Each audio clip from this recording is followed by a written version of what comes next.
Have you ever wanted to play a familiar in D&D? I make jokes all the time that Ruggy's not actually a goblin, he's just my familiar. But both of those things can be true. Familiars are really supposed to be extensions of a player and more like an ability that the player has. But what if another player decides to be your familiar?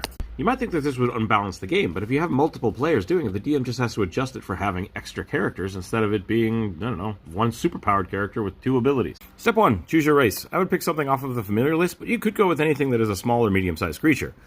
Rugby, you could not be a jar of pickles. Not again. Step 2 is going to be stats, and because the familiars are technically level 0 characters, you're probably going to want to roll.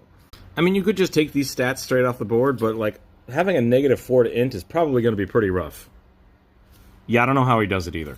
You can just use these stat modifiers for your racial modifiers if you are being a tiny cat, because that works out. I mean, you're probably not going to be a wizard, but hey, you could be. Your character stats are going to be a little weird, and as you gain levels, it's going to be even stranger, especially if you're a squirrel that wants to wield a sword. But if you want to be something like a warlock, it fits right in.